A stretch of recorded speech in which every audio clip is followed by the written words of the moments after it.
बंद कमरे का राज। एक बड़ा ही समृद्ध और खुशहाल राज्य माधवपुर था। इस राज्य के राजा का नाम राजेन था। इस राज्य का राजा बड़े ही साफ दिल का, सेवाभावी और भगवान में अटूट विश्वास रखने वाला था। राजा राजेन को किसी चीज की कोई कमी नहीं थी। राज्य के सारे लोग राजा से बेहद प्यार करते थे और उसका हर कहा किसी हुक्म की तरह मानते थे। फिर भी राजा जैसे जैसे बूढ़ा होता जा रहा था, वो दुखी रहने लगा था। राजा के दुख का कारण था उसे पुत्र का ना होना। हालांकि राजा की एक रूपवान पुत्री थी जो बड़ी हो चुकी थी और उसके विवाह का विचार भी अब राजा करने लगा था। राजा राजेंद्र अपने बुढ़ापे में संन्यास लेकर प्रभु भक्ति करना चाहता था, लेकिन उसके सामने सबसे बड़ी समस्या यह थी कि राज्य की बागडोर किसे सौंपी जाए। एक रात इसी चिंता में राजा काफी देर तक भगवान का नाम जपते जपते सो गया।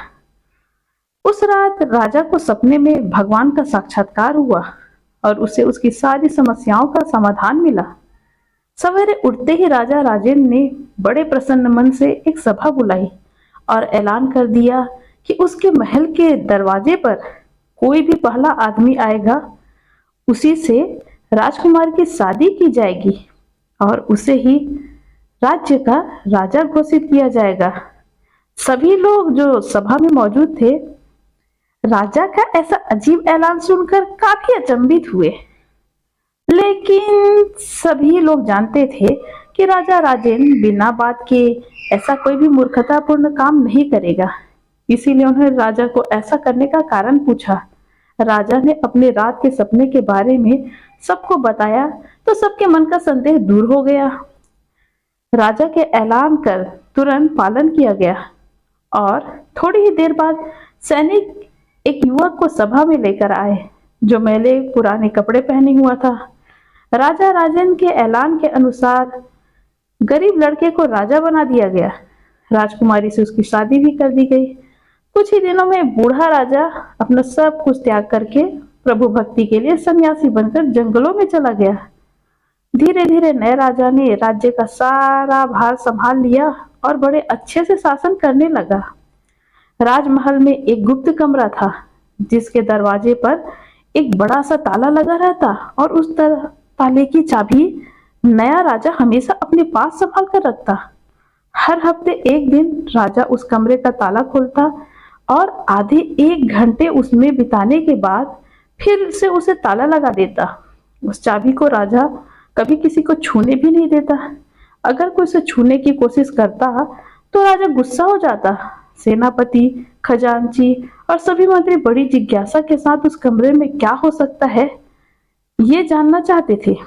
सभी के दिमाग में यही सवाल घूमता रहता कि आखिर खजाने की चाबी खजांची के पास, शस्त्रागार की चाबी सेनापति के पास और सभी जरूरी दस्तावेज रखे कमरे की चाबी मंत्री के पास है, तो आखिर राजा उस गुप्त कमरे की चाबी अपने पास लिए क्यों फिरते हैं?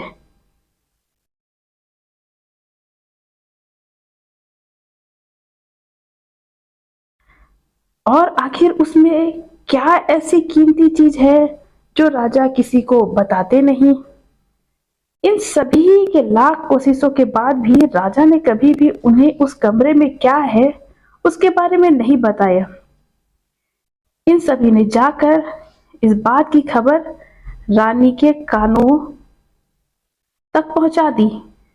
रानी को भी जिज्ञासा हुई कि ऐसी कौन सी रहस्यमय बात है जिसे राजा अपनी धर्म पत्नी से भी छुपा रहे हैं। रानी ने राजा से उस रहस्य को जानने के लिए हट पकड़ लिया।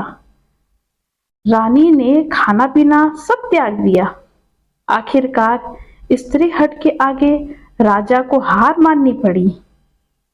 राजा, रानी, मंत्री और सभी सभासदों को साथ में लेकर उस कमरे में के पास पहुंचा और पहली बार सबके सामने उस कमरे को खोला।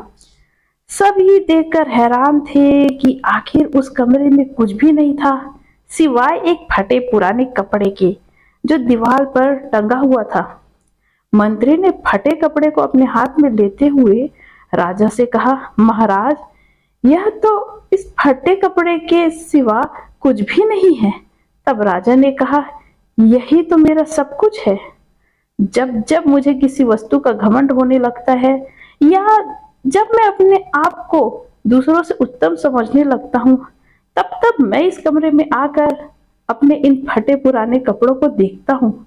अब मुझे याद आ जाता है कि जब मैं इस राज्य में आया था तब मेरे पास इनके अलावा कुछ भी नहीं था और मेरा सारा घमंड खत्म हो जाता है। दोस्तों, यह कहानी हमें सिखाती है कि कैसे हम अपने भूतकाल को याद रखकर वर्तमान में गलतियों से बच सकते हैं। समय हमेशा बदलता है, इसीलिए हमें ये हमेशा याद रखना चाहिए कि अगर आज हमारे पास सब कुछ है तो वो हमेशा नहीं रहने वाला। इसीलिए हमेशा हमें नम्र बने रहना चाहिए। प्लीज हमारे चैनल को सब्सक्राइब करें और वीडियो लाइक और शेयर करें। धन्यवाद।